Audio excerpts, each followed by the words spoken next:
আমার একটা জিনিস বিবেচনা করে দেখলাম, যত কিছু আল্লাহ তাআলা হ্যাঁ করতে বলেছে তত কিছুর আমরা অনীহা করি। উনি বলেছে বিয়ে করো, 2টা 3টা 4টা পছন্দ মতো তৌফিক অনুযায়ী। আমরা প্রেম করি 2টা 3টা 4টা সিম দিয়ে।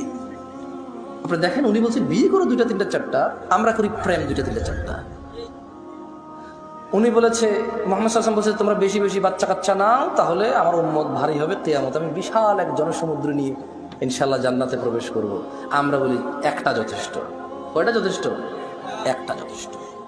উনি বলেছে বিয়ে করো রিজিক বাড়বে, আমরা বলি আগে চাকরি বাকরি এস্টাবলিশ হয় তারপরে বিয়ে। এভরিথিং উল্টা। উনি বলেছে মেয়েরা মোহর পাবে, আমরা নেই যৌতুক। তুমি দেখছো? একটু চিন্তা করে দেখো না। উনি বলছে দাড়ি রাখো, আমরা কাটি। উনি বলছে নখ কাটো, আমরা নখ এত লম্বা রাখি।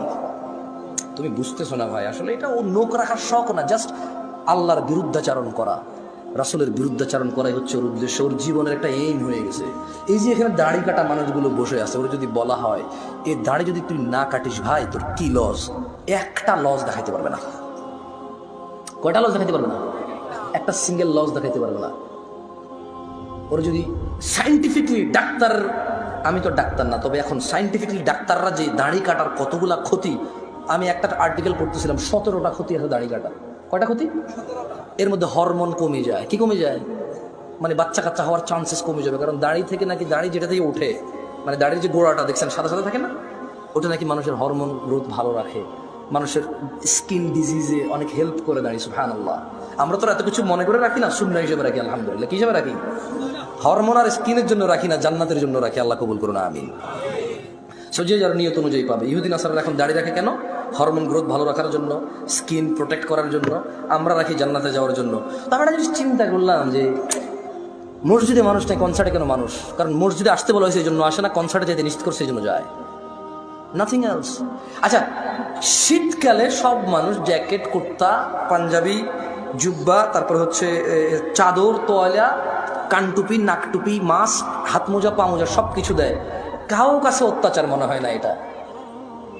কিন্তু যখনই পর্দা করার জন্য শুধু বোরখা পড়তে বলা হয়, সবার কাছে অত্যাচার মনে হয়। শীতকালে মহিলারা সৌন্দর্য দেখাবে না কেন? ওয়াই?